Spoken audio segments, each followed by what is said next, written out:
let's get started. Okay, last time we finished the first part of chapter 6, discussed water acids, water bases, and also we talk about the concept of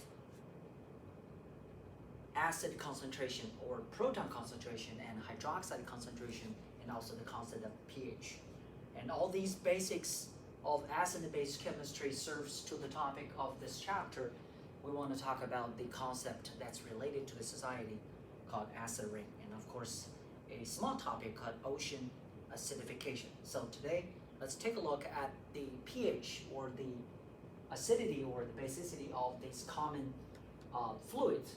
I mean, especially important is the rainwater and also seawater. Okay, as you can see this pH chart, like we said last time, the pH scale is a convenient way to describe the acidity of a solution, and usually pH 7 indicates a neutral solution, and which does have both proton and hydroxide concentration, but their concentrations are equal, which equals to 10 to minus 7th mole per liter. Now, anything that's below 7 are classified as acidic.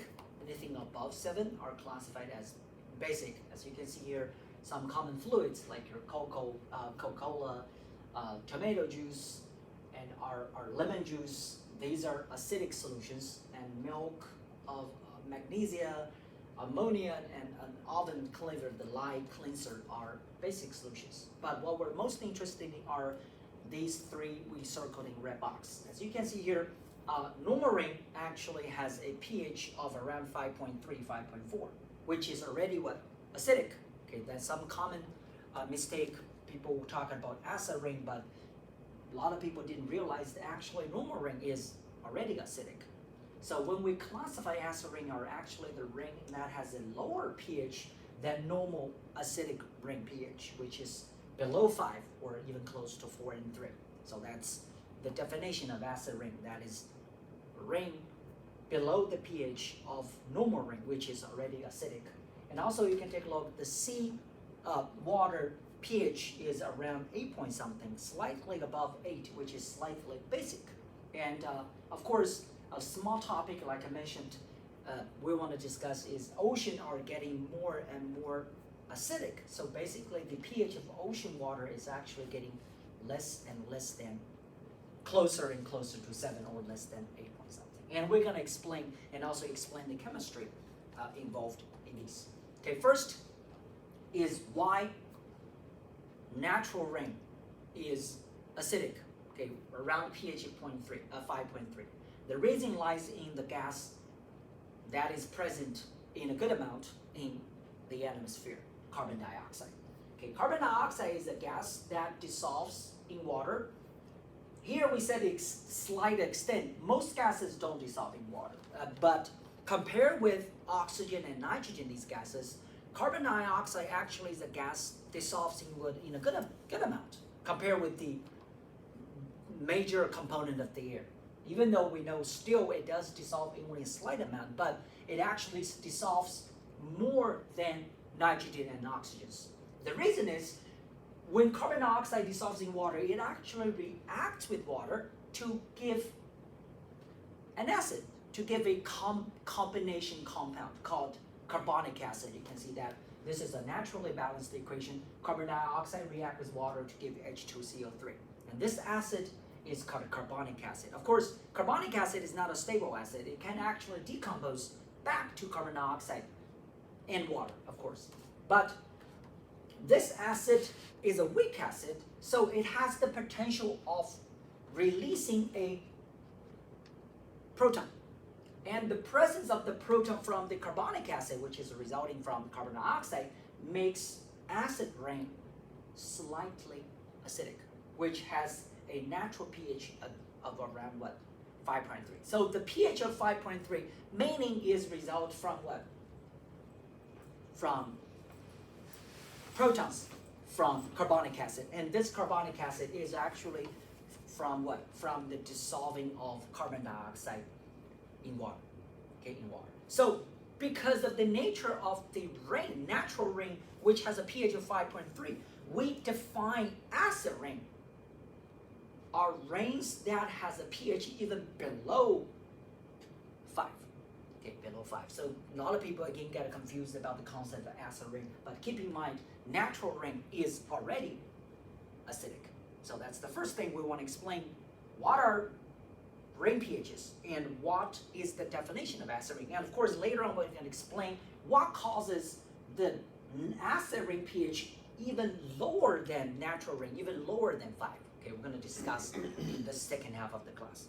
Okay, next we want to discuss is why ocean water, on the other hand, is basic. Okay, we know if carbon dioxide can dissolve in rainwater, makes rainwater acidic, then why carbon dioxide was say, then carbon dioxide can also dissolve in ocean water as well. You're right, carbon dioxide does dissolve in ocean water. This is the equation. You can see that carbon dioxide dissolves in ocean water, gives carbonic acid, at the same time releases what? Proton. So technically speaking, this reaction makes ocean water what? Acidic.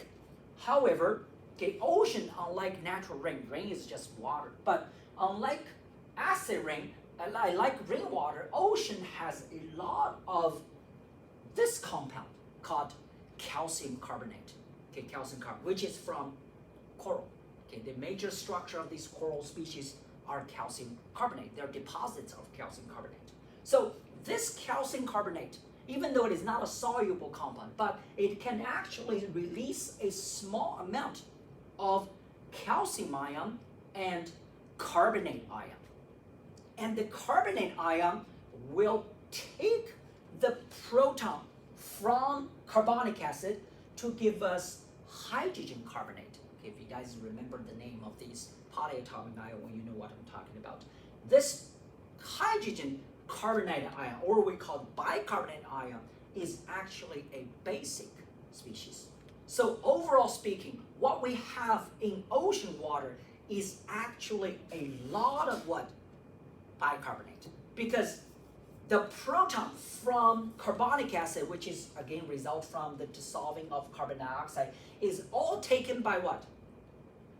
By carbonate ion. Where does the carbonate ion come from? Coral. Okay, ocean is full of coral. So ocean is actually saturated with carbonate. But these carbonate takes all the proton away. So ocean, on the other hand, is no longer acidic, but what?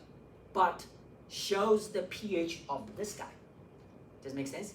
Okay, again, this bicarbonate ion is basic. That is why ocean is a basic solution. Okay, ocean is basic solution. So you can see that this is what we have shown before, the reactions. The carbon dioxide dissolving water, and water gives dissolving water and reacts water give a proton, and proton and proton is taken by carbonate and give you what? Bicarbonate. Right? Now this is the natural process. Okay, ocean is basic because of bicarbonate. But over the past 200 years, we know that even after we study chapter 3 and 4, we know that because of the combustion of fossil fuels, natural gas, coal, and petroleum, we're actually releasing a lot of what? Carbon dioxide in the atmosphere, right? We're releasing a lot of these greenhouse gases in the atmosphere. A lot of the carbon dioxide in the atmosphere means what? More carbon dioxide is going to be taken by what? By seawater. More carbon dioxide taken by the seawater means what? We're actually producing more proton, and more proton will consume more of what? Carbonate. Because remember, carbonate takes all the proton from carbonic acid to give you bicarbonate. And because of that, okay, more proton is taken, or consuming the carbonate ion, the acidity of the water, of the seawater, is actually increasing because you're consuming more and more of the basic stuff. What is the basic stuff? Carbonate and bicarbonate. So because of this reason, more carbon dioxide, more proton dissolved in seawater, causing the pH of the water or seawater slightly increasing year by year. Does it make sense? Okay, and And because of that, you probably have guessed already. Remember, the proton from carbon dioxide is consuming more of the carbonate. Where does the carbonate coming from? Carbonate from what? Calcium carbonate. What is calcium carbonate? Coral. So that means what? In order to consume those proton, you need a lot more what? Carbonate. And what is the carbonate again? Coral. So that means a lot of these coral calcium carbonate, the deposit is going to what? Move forward to produce more carbonate. And that means what? Remember, calcium carbonate is not actually soluble. It's just they are present in coral. So a lot of these coral species is going to what? Dissolve. So the coral land or coral, what's it called? Coral reef is going to what? Become smaller and smaller. Eventually they will what? They will disappear. So this is one of the major consequences of what we call ocean acidification. Okay, decreasing of calcium carbonate, which is what? Which is the basics of coral. And besides that, okay, we know besides coral contains calcium carbonate, a lot of shellfishes, shells, also contains calcium carbonate. And dissolving of this carbonate will make what? Make the shell of these sea creatures begin to dissolve as well. Okay, this is a picture showing you that. Okay, you can see that the same species are placed on different pH values. You can see that the shell is going to become what? Smaller and smaller. Eventually they will break, and it will cause what? Cause the death or some extinction of some seashell species. Okay, and again, this is one of the consequences of ocean acidification. The reason we brought this up is because this reaction we studied is related to the acid rain topic, is all about proton causing from what? From carbon dioxide dissolving water. And we have more carbon dioxide dissolving water. Okay, and there are some links here. You can see that in your notes. Okay, ocean acidification, these reactions, and you can play with the interactive knowledge and you can do more readings about what are the consequences of ocean acidification. There are more than that, but that's the main topic of this chapter. Is because it's related, we talk about it. Okay, now let's go back to acid rain. Okay, we know again acid rain is what? Acid rain is pH is, ring of the pH is lower than what? Normal rain. What is the pH of normal rain? 5.3-ish. Okay, 5.3, 5.4-ish. Now, this is the map of the rain pH in the US. Okay, a map of the rain pH in the US. You can see that the color codes are like these. If the rain pH is good, around 5.3, 5.7 even, is located where? On the west part of the country. Midwest is the close, on the west of Midwest, this is the Midwest. But the part of the country, especially the southeast and the east part of the Midwest of the part, the rain pH is what? Very low, right? Close. The orange color is what? 4.5, even lower than 4.1. You can see these are. So that means what? This part of the country, the rains are mostly what? Acid rains. Why is that? What happens is this. What do we have in this region of this country causing the rain pH lower than the normal natural rain pH? The reason is just one word. Industry.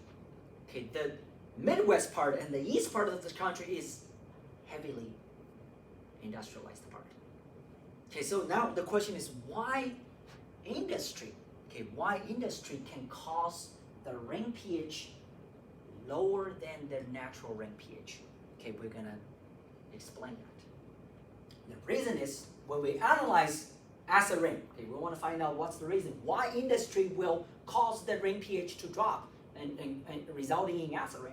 When we analyze the acid rain samples, we found the main bad guys in acid rain causing the pH to drop are mainly the oxides of sulfur and nitrogen, including these guys: sulfur dioxide, sulfur trioxide, nitrogen monoxide, and nitrogen dioxide.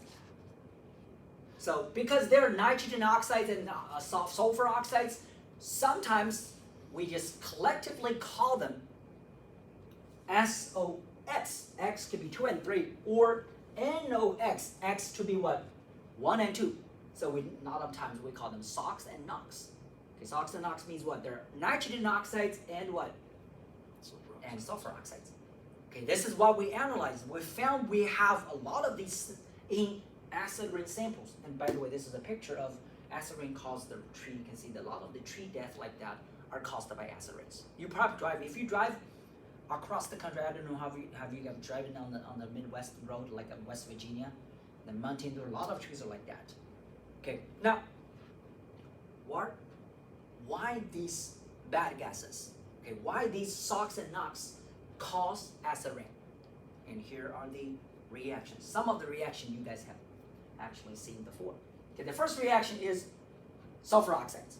Okay, sulfur dioxide, we have seen this before, dissolves in water, same time reacts with water to give us an acid, H2SO3. We call this acid sulfuric acid. Again, this reaction is naturally balanced, so H2O plus SO2 becomes H2SO3.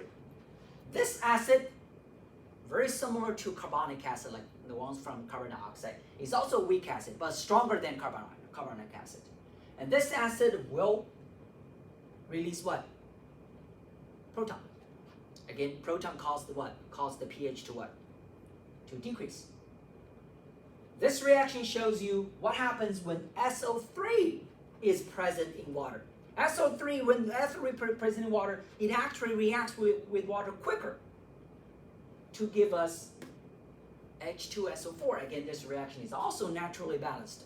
And this acid has one more oxygen. Why has one more oxygen? Because this is SO3, that's what?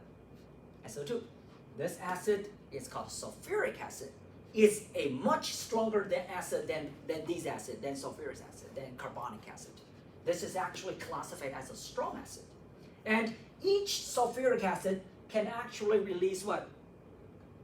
2 protons. Because again, it's a strong acid. Even though it is stepwise, I didn't show the stepwise, I just show you the result. Each sulfuric acid can release 2 protons. So you can see that SOx, sulfur dioxide and sulfur trioxide, both have the ability to what? To release protons. And again, proton will decrease the pH of rain samples. Okay, this reaction shows you what happens when nitrogen dioxide is dissolved in water, is reacting with water. Okay, the reaction involves not only water, but also oxygen. And we have oxygen because it's rain sample, right? Rain is exposed in the atmosphere. We have oxygen in the air.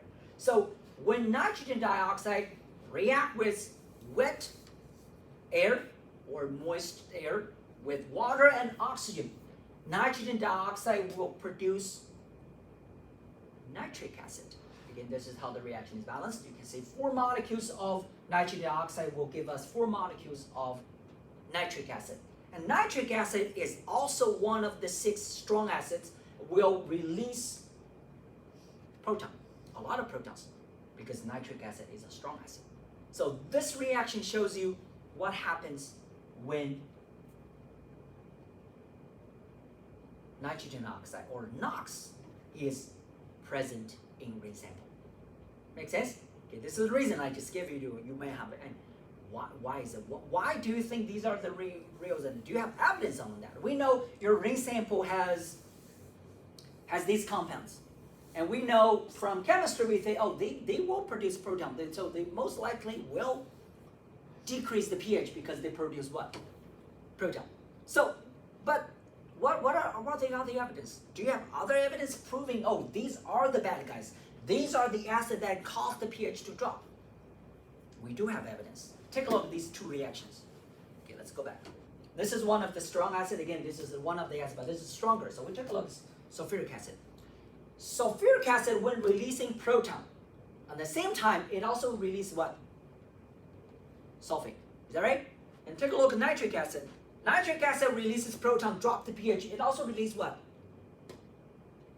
Nitrate, right? The ion, the nitrate, sulfate and nitrate. So, with that info in your mind, take a look at this map. This map shows you the concentration in the soil sample of nitrate and sulfate. across the United States. Okay, you can see that this is the map of nitrate concentration. Of course, higher, your color will be lower than green, more towards yellow and orange. You can see this part, the nitrate concentration is what? Higher, is that right? Here, this is sulfate concentration. You can see that this is the sulfate. Higher concentration will be less green, more yellowish green, or even orange. Take a look, this part shows you what? Higher concentration of what? Sulfate. Remember this part we showed in the map before has pH what? Low. Is that right? So these maps, these two maps and that map actually what? Correlates with each other. Is that right? When the pH is low, the sulfate and nitrate concentration is what? Is high. Means what? Means these are the causes of low pH for these three samples. Because in the soil sample, we test the soil sample, we found this part of the country, the soil sample do have more what? Nitrate and sulfate than the rest of the country. Make sense? Okay, these are the evidence. Okay, we want to convince people, hey, these are the ones that cause the acid rain. So, our next question. After we know these are the evidence, we know what causes the acid rain, and we know these are correlating with the acid rain map. Next question is how these oxides are released into the atmosphere in the Midwest and the east part of this country. How they're released. Okay, remember this part of the country is again what? Heavily what? Industrialized. What does industry do? What does industry need? When you have an industry, like a huge plant, what does it need the most? Energy, right? What produces energy so far nowadays? Fossil fuels, right? Mostly what? Coal or what? Petroleum. Not only they need to burn energy, burn for you to produce it, but also they need to do what? They need electricity. And when you generate electricity, you need what? Fossil fuels as well. So the reason is burning of coals. Okay, mostly is burning of coals, and of course, and petroleum as well. Okay, so this is some old calculation we actually have done before. Just want to show you something else related to this topic. Coal and sulfur. Okay, why we have sulfur in the atmosphere? Because coal contains what? Sulfur. Remember in chapter 3 and 4, we assume the formula of coal is what? C135, H96, 9, oxygen 9, and NS. Is that right? And from the formula, you know coal does have what? That's the sulfur. And if you do a percentage of coal, sulfur in coal, you will find out the percent of sulfur in coal is around 1.68%. How do we do the math? The formula, the mass of sulfur is 32. The mass of coal, do you guys remember the number? We used that many times in chapter 3 and 4. What is the formula mass of coal? Forgot about number. 1906. Okay, 1906. So 32 divided by 1906, you find out, even though it's not a lot, but coal does have what? 1.68% of sulfur in it. So the second question, you can see that a certain power plant burns 1,000,000 tons of coal per year. Then if you use the 1,000,000 tons of coal multiplied by the percent of sulfur, you find out one power plant actually releases how much sulfur every year? 1.68 times what?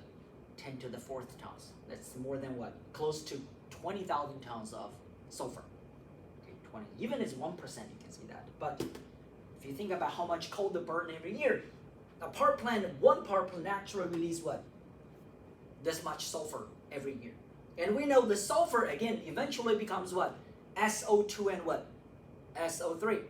So the third question, they tell you, hey, can you tell how many tons of SO2 is formed from this much of sulfur? Here is our conversion. Okay, from this much coal, I multiply 32 sulfur over what?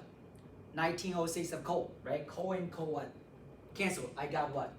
Sulfur. And we know sulfur is related to what?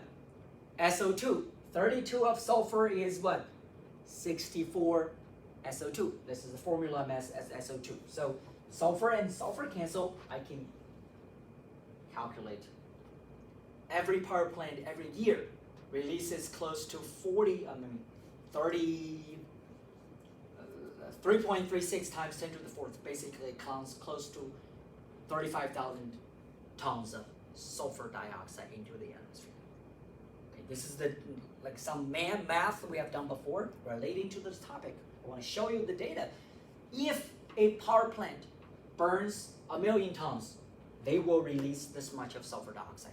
That's a lot, even though it's only what? 1.68%. Okay, 1.68%. Does it make sense? Okay, now this is the question to answer first. We know why sulfur dioxide and sulfur trioxide is released in the atmosphere. Because of what? Coal contains sulfur. Okay, it does kind of good amount. But compared to sulfur, nitrogen, okay, nitrogen amount is actually even less. Okay, even though it's 1s1 nitrogen, but think about the nitrogen molar mass is what? 14. So the amount of nitrogen in coal is actually less, okay, than sulfur. Okay, less than sulfur. But nitric acid is equally important contributing to acid rain as sulfur. Why is that reason? Coal actually doesn't have a lot of nitrogen. The main reason, okay, heavy industry can cause a lot of nitric acid or nitrogen oxide or NOx is because of this reaction. Okay, not only the nitrogen in coal itself, okay, or you can think another way. A lot of industry doesn't even burn coal; they burn gasoline. So how come you have nitrogen oxide in the atmosphere? Even gasoline doesn't even have nitrogen in it. The reason again is in this process, and something we also have talked about before. We know oxygen and nitrogen gases are naturally present in what? In the air we breathe. We studied that in chapter 1.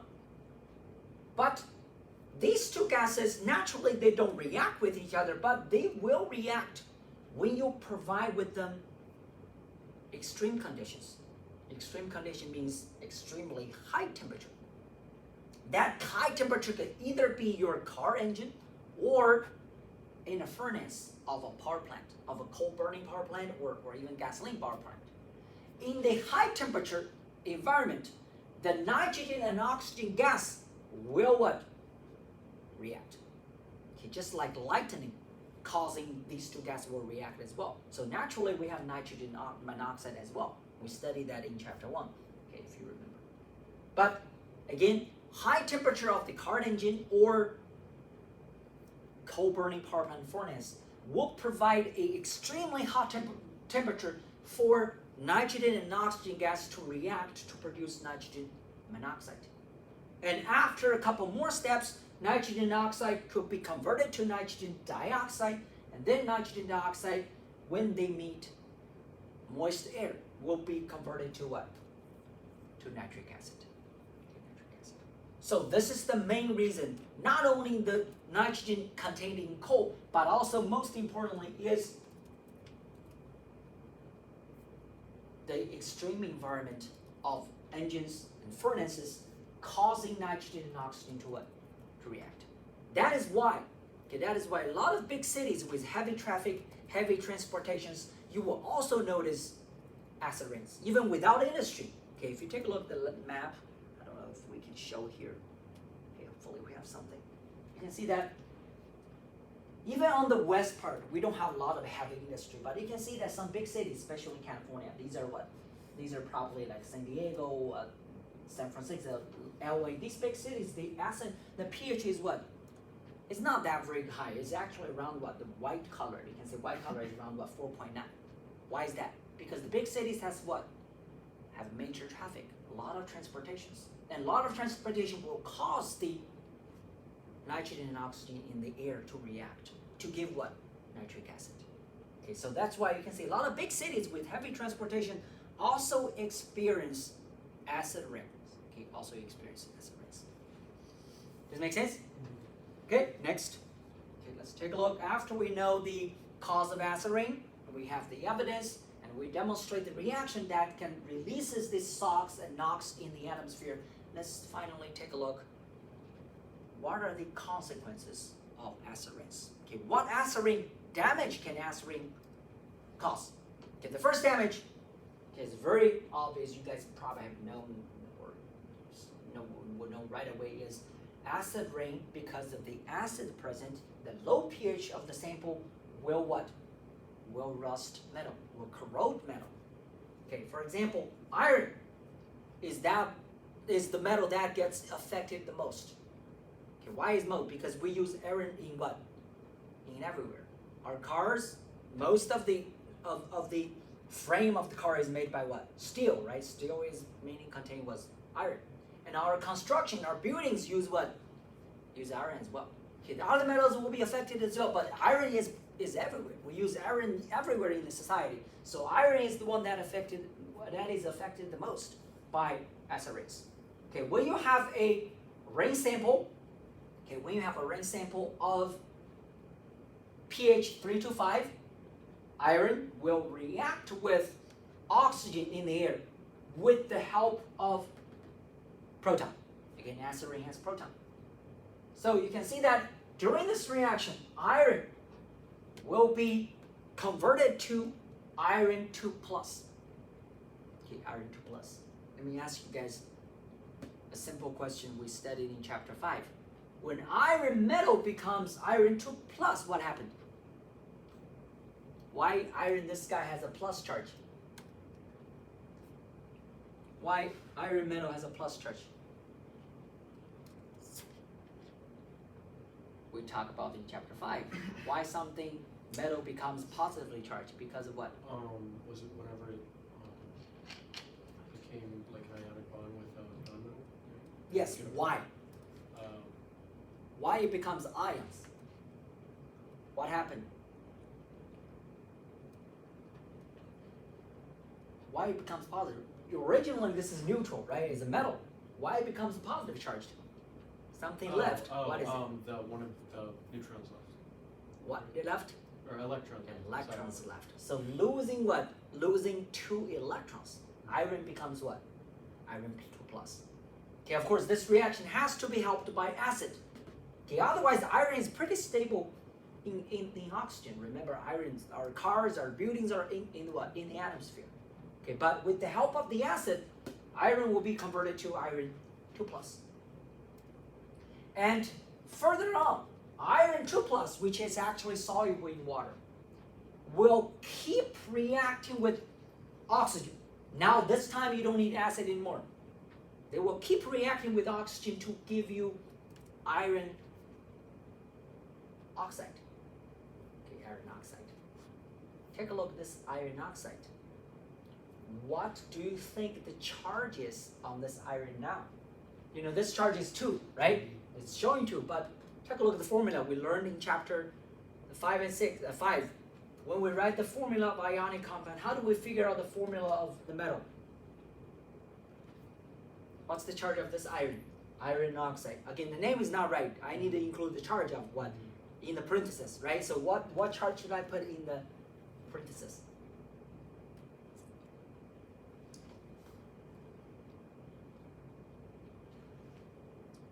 Think about what's the charge for oxygen? 3. Oxygen? 1.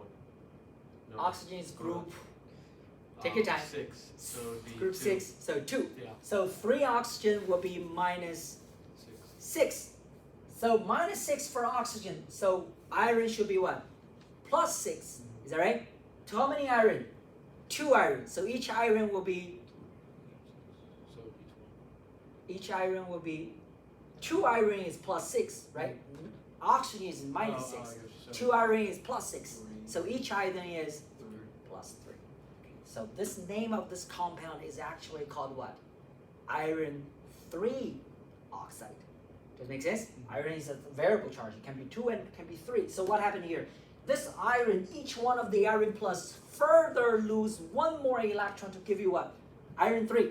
And of course, iron 3 in this reaction will eventually combine with oxygen to give you this compound. This compound has a brownish, reddish color, which is what we see on metals that rust. Does it make sense? Of course, the real structure of rust is more complicated, but The basic is this compound, iron 3 oxide, with a charge of what? Of +3. And also, if you notice this two reaction already, the first step of iron being corroded needs what? 8 proton, right? But take a look at the second step. After the second step, when you have rust formed, you have 8 proton what? Released. Is that right? What did it tell you? The reaction itself is actually helped by proton, but the proton is actually what? Regenerated. So the proton will help further what? Corrode or rust your iron metal. Okay, and if you want, you can add these two equations together. Step 1 and step together. Add together means whatever on the left side add together, whatever on the right side add them together, you got these. And then I cancel the ones that are on both sides, like 8 hydrogen plus, 8 hydrogen plus. 4 water, 4 water, and also 4 Fe plus and 4 Fe2 plus. The one I underlined are the ones that are present on both sides. So I cancel them all. This is the reaction. What do you see? The reaction of iron being rusted is basically what reaction? Iron react with what? Oxygen to give you what? To give you the rust. But their reaction is very slow. You have to have the help of what? Of acid. Does it make sense? Okay, so acid basically what? Basically helps or facilitate or speed up the iron metal being what? Being corroded. Okay, being corroded. Of course, it involves water as well. That's why oxygen, moisture, and acid are required for iron being corroded. Okay, so because of that, we know in order to corrode iron, we need what? We need oxygen. We need water, and we also what? Exposed to acid. So nowadays, okay, you guys have done this probably many times already. In order to prevent rust, what we do is basically prevent the contact of iron to what? To oxygen, to water, to acid. This is what we do, right? First, easiest way is to what? Paint. Okay, we put some paint on the surface of iron, then what? We get rid of the contact of water and acid and oxygen. And also, you can coat metal with some oxides or with some other metals or change the composition of iron to become a stainless steel. Okay, and eventually, of course, okay, these are all sacrifices, especially stainless steel or zinc plated. Okay, especially for example, this zinc plated metal. Zinc is more active. There's a lab actually later on this semester. We investigate the activity of different metals. Zinc is more active. So what happens is zinc plated metal, when it comes to oxidation, when it comes to react with the oxygen, zinc is being oxidized first. But unlike iron, when zinc is oxidized, zinc will form a layer of the zinc oxide on the surface. So prevent the iron being contacted by oxygen and water and acid. Okay, rust is different. Rust is kind of like a loose crumble structure. So it does not form a thick layer of oxide preventing further rust. Once the rust starts, you guys know that, the rust will keep what? Going until the metal is gone. Okay. Aluminum, zinc, they're different. You never see aluminum being oxidized, right? Because when these metals, when they're oxidized, they have a layer of protective oxides on the surface that actually prevent further rust. So that's why iron is the major problem, being affected by acid rain. Does it make sense? Okay, let's take a look at the second damage of acid rain. That is damage to marbles and limestones. Okay, limestones. Okay, no matter marble or limestone statue or even some buildings. Okay, you guys can read. United States in older days, a lot of buildings are actually constructed by marbles. If you see those nice like city hall or courts, right, they're actually built by marbles. And no matter what they are, what construction materials, stone they use, the main component of these marbles, limestones, is this guy. Again, what is this? Calcium carbonate. It's very good, nice material because it doesn't dissolve in water. Like I said, eggshell is also You never say eggshell dissolves, right? But calcium oxide, the calcium carbonate has one problem, that is, or has one big enemy, that is what? That is acid rain. Okay, this picture shows you the acid rain damage of some statues. Okay, the bottom shows you the reaction. What happened when acid rain is reacting with calcium carbonate? The bottom is the reaction. Again, I use 2 protons to represent acid rain. The protons could either be from nitric acid or what? Or sulfuric acid. Depends on what you have. You can add it in. But if we just use 2 protons, you'll find out when protons is treating with calcium carbonate is treated with protons, then the calcium carbonate will dissolve. Because calcium carbonate itself doesn't dissolve, but when it reacts with acid, the proton will take the carbonate away to make what? Carbonic acid. Do you guys remember this acid? H2CO3. Of course, leaving your calcium 2+. Calcium 2+ now is what? Soluble in water. That's why you see this part is gone. Because they are actually dissolved in what? In rainwater. Now, we know this carbonic acid is a very unstable acid. It actually will decompose right away to give you what? CO2 and H2O. Okay, CO2H2O. So the reaction keeps going forward because the gas is keeping what? Being released. So the whole process is moving fast forward and calcium carbonate can be dissolved fast. In matter of fact, if you have a limestone, if you have a rock, like a marble chip, if you put acid on top, okay, if you can't find an acid, you guys have acid in your lab kit, you can actually try it. You will see bubbles. What is the bubble? Carbon dioxide. Because the reaction will eventually will produce what? Carbon dioxide. Okay, next is, again, the reaction. This is what we have shown. Reacting with acid, but there's a 2 practice for you guys to try it again. Basically asking you to replace calcium carbonate to magnesium carbonate. Do the same reaction again. I put the answer key here. They're the same because magnesium carbonate and calcium carbonates are very similar compound.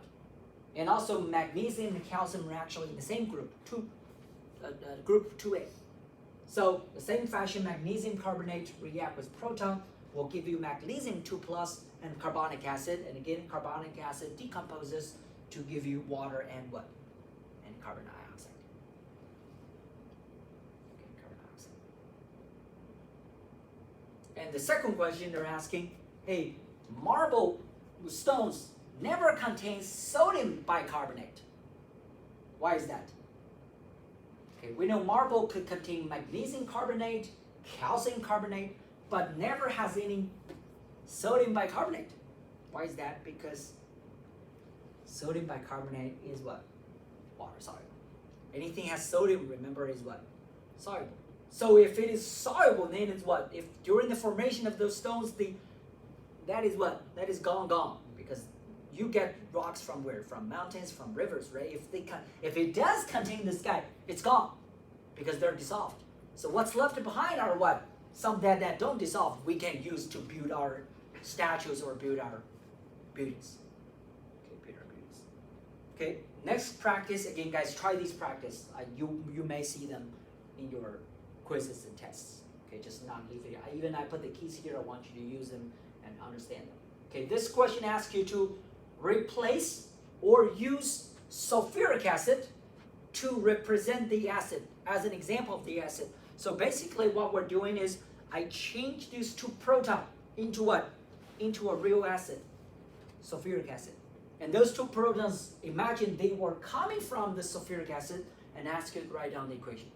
Okay, and this is the equation again. The acid proton takes what? Takes carbonate to give you what? Carbonic acid. And of course what's left behind is what? Calcium and what? Sulfate. You get ionic compound calcium sulfate. Remember before, without the sulfate you get what? You get calcium by itself. But now you have a sulfate, so you have what? Calcium sulfate. And of course carbonic acid decomposes into what? Water and carbon dioxide. Does it make sense? Good? Next. Okay, next damage. Okay, another damage or consequence of acid rain is the formation of a unique atmosphere phenomenon called haze. Haze. Okay, you guys can. I don't want to talk too much about. I'm not an expert at that, but when you see a sky, or if you go to big city, major large cities, if you see a sky looking like these, those are most likely not fogs. They're haze. Okay, haze is kind of a unique, kind of like a weather type thing. Again, you can read more. I have some reading materials there. Kind of like a dust, smoke, and also some acid rain mixed together to give you like an aerosol kind of like weather type issue. Again, they will cause a lot of irritation to your respiratory tracts, like causing breathing and lung problems in children and people with asthma and bronchitis and pneumonia. Okay, and again, I think these are pictures. This one I know is from Beijing. When I was young, we have a lot of weather like these. You think it is fog, but actually he's mixing a lot of smoke and dusts and also, of course, water droplets suspending in the air. You basically cannot see anything. Okay, and again, read more about haze. And these are two practice asking you to write the equation of acid react with base. Okay, and kind of reaction. I put the practice here for you to take a look. All right, the last consequence or effect or damage of acid rain is after acid rain drops down to the ground, the surface of the planet of Earth. Okay, when acid rain drops, of course, acid rain will be collected into what? Into rivers, into what? Into lakes. And we know acid rain has a pH of lower than normal rain. So the acidity of acid rain will what? Will decrease the acidity of what? Of lakes and swamps or what? Rivers. Okay, this is the chart showing you normal aquatic life. Okay, when these they can survive, they can live in a happy life, is between 6.5 and 9.5. Okay, if your pH is decreasing on these lakes, rivers, and swamps because the acid rain drops down to the ground, lower pH will cause many fish to disappear. Even lower will cause other aquatic life to disappear, and eventually your lake will be a dead lake. No living things, no plants, no animals. Okay, you can see that here is some data showing in southeast Ontario, the average pH of lakes is now 5.0, which is what? Which is the pH of most living things will disappear.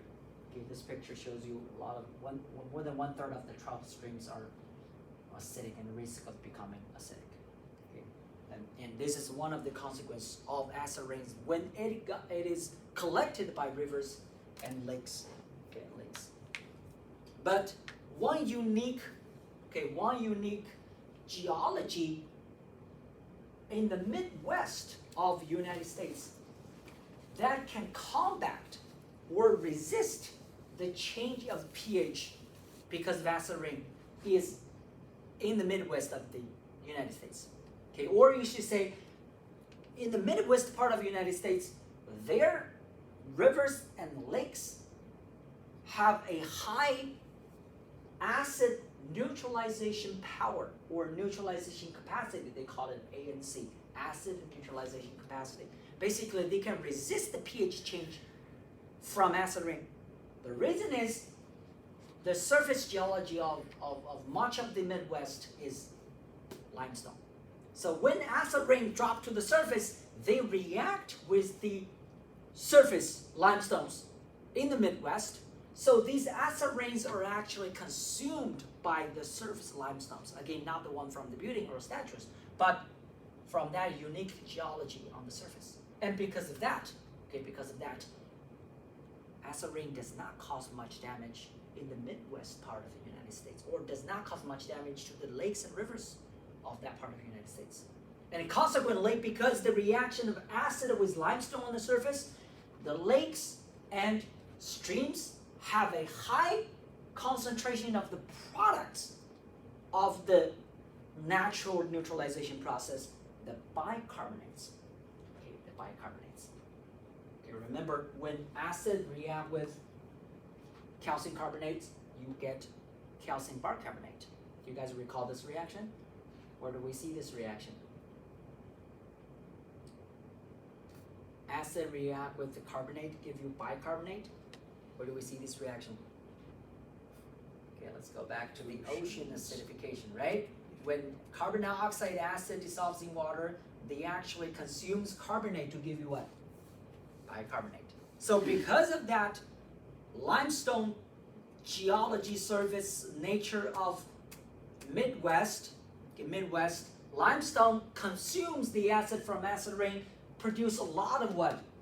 Bicarbonate. So they detected a lot of or high concentration of calcium and bicarbonate in the streams of Midwest lakes and rivers. And because of that, of course, the pH of those rivers and lakes actually maintain pretty well. And that's because of the special or unique geology of that part of this country. So we learned in the last part 3 effects of acid rains. Rusting metals, causing decomposition of the statue or buildings because of the marble and limestones, and also what? Causing the pH change of lakes and rivers in the United States. And also another unique weather is called haze. Again, kind of like a reading assignment. Alright, so that is all for chapter 6. Okay, chapter 6.